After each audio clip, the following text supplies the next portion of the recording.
Welcome and thank you for joining us for part 5 titled Different Hedge Fund Strategies. Today, we will recap a bit on the previous 4 parts in order to move forward. We will identify the golden thread, again touch on a world of unique flavors, unpack different hedge fund strategies, and conclude with a key takeaway.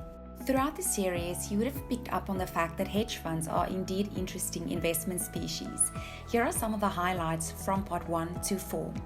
In part 1, we have seen that investors looking to diversify their investment portfolios while aiming to achieve market-beating returns and gain performance, possibly even in falling markets, need to look no further than hedge funds. In part 2, we have stressed the fact that holding hedge funds in an investment portfolio enhances potential returns and positively influences the risk dynamic of the portfolio. Part 3 touched on the flexible nature of hedge funds and that they are like baristas or exclusive coffee machines, including alternative investment opportunities and strategies that go beyond the traditional cup of coffee. Part 4 made it very clear that hedge funds have a role to play in an overall portfolio and bring a unique type of return signature to the portfolio. The golden thread running through all the previous parts, accounting for these distinctive features, is the following. Hedge fund managers have an array of extraordinary investment strategies at their disposal to generate investment returns in uniquely diverse ways than from what the market produces. So the superior returns that they often generate is not because of extremely high risks that these managers take or because they are involved in suspicious dealings. It is the result of highly skilled portfolio managers employing hedge fund strategies that they have refined and mastered over the years. You'll remember that in part 3, we explained that hedge funds are like baristas or exclusive coffee machines that have a range of functions, including alternative strategies that go beyond what traditional unit trust fund managers are allowed to use. We compared these specialty coffees to traditional cups of coffee. It's important to note that long-only investments play a fundamental role in any investor's portfolio and that their managers also use different strategies. However, these strategies will only make a profit when markets are climbing, and when markets are in downswing, your portfolio will suffer a loss. It is therefore a good idea to include hedge funds in your investment portfolio as they can enhance returns and also offer downside risk protection. Hedge funds also typically invest in the same asset classes as traditional unit trust funds, which include equities, property, fixed income, cash, and cash equivalents. They are, however, allowed to invest in a broader range of asset classes and use non-traditional investment strategies, basically to customize the coffee's strength, size, temperature, frothiness, and even adding a hazelnut flavor. Let's look at some of these strategies using the asset class equities as an example. First, when it comes to traditional unit trusts investing in equities, their managers will typically use a buy and hold strategy, also called a long-only strategy. This means that they buy equities with the expectation that their value will increase over time so that they can sell them in future for a higher price and make a profit. Thus, they can only make a profit when markets are climbing. Now we will look at 2 hedge fund strategies and how gearing can be used as part of a strategy.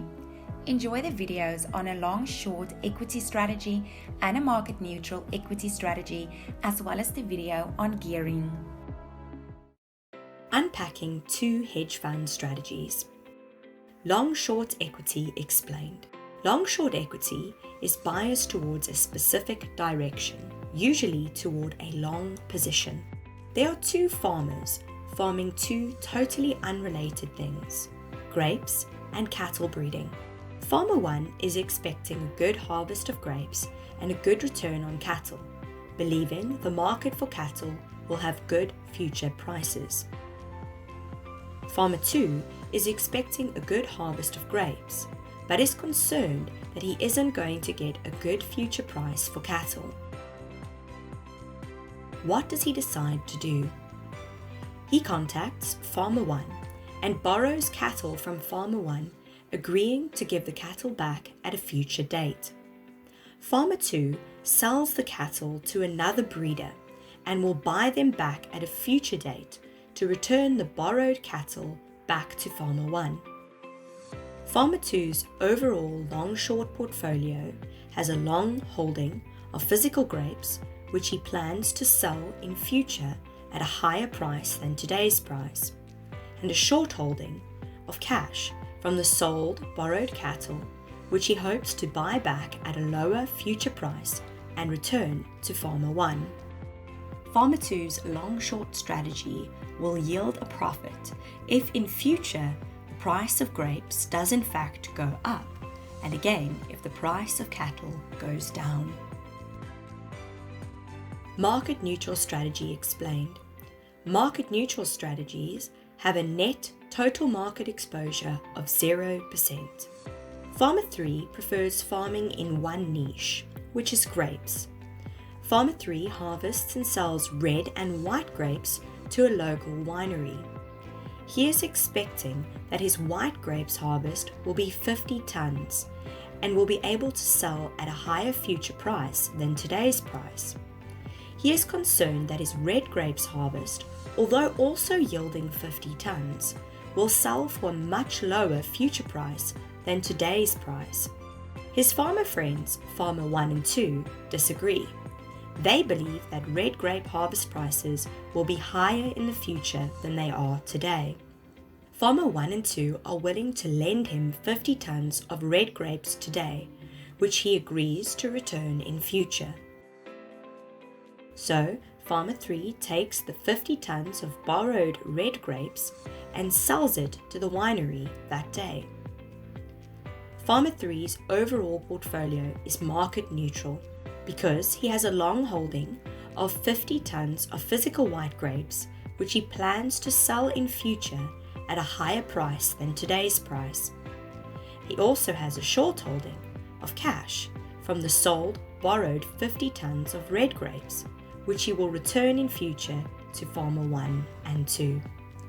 Farmer 3's market exposure, long and short, is both 50 tons. Where he will make his profit is on the pricing differences between the two positions, but his overall grape market exposure is 0%.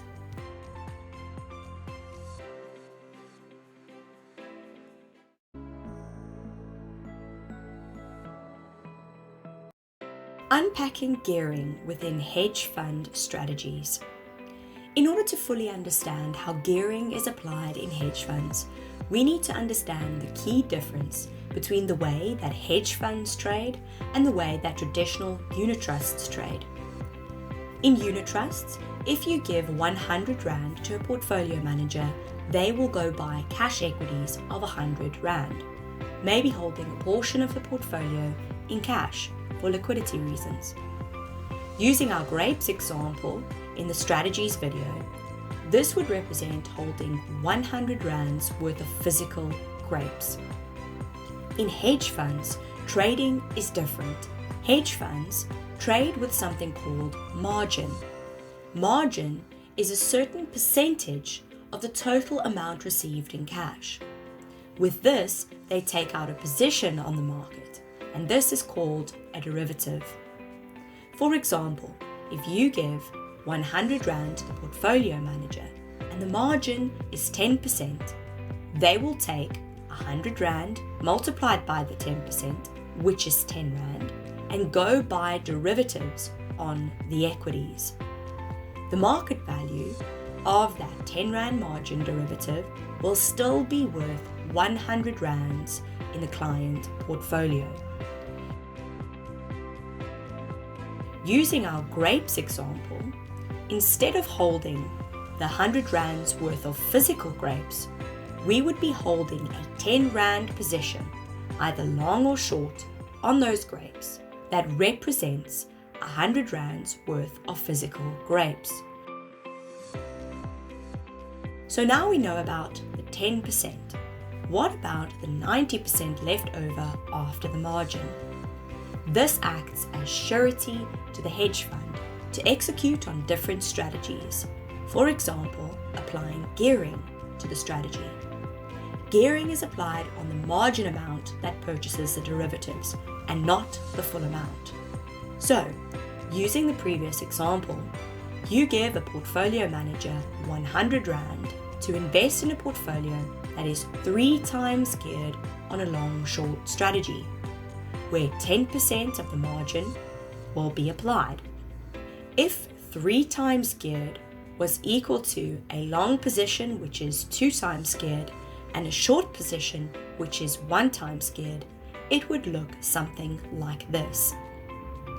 The 10% margin multiplied by 2, which is 20%, equates to a 20 Rand margin in a long derivative position. This is the equivalent of 200 Rand market value in a client portfolio. 10% multiplied by 1 is 10%, which equates to a 10 Rand margin in a short derivative position. This is the equivalent of 100 Rand market value in a client portfolio. For the 100 Rand you invested, you are getting 300 Rands total market exposure, a total long position market exposure of 200 Rand, and a total short market exposure of 100 Rand.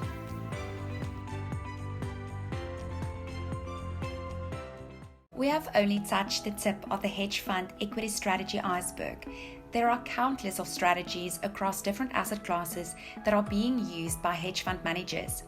It is also possible to blend some of these strategies across different asset classes together in a single hedge fund, referred to as a multi-strategy hedge fund. It is clear that hedge fund strategies provide access to unparalleled investment opportunities to enhance the investor's return, possibly even in falling markets, and to positively change the risk dynamic of the portfolio. As key takeaway for this part, the superior returns that hedge funds often generate is not because of extremely high or uncalculated risks that managers take, or because they are involved in irregular transactions. It is the result of highly skilled portfolio managers employing an array of extraordinary investment strategies at their disposal to generate investment returns in uniquely diverse ways from what the market produces. In part 6, we will explore return stories of hedge funds and real-life case scenarios to show how investors can benefit from including hedge funds in their investment portfolios.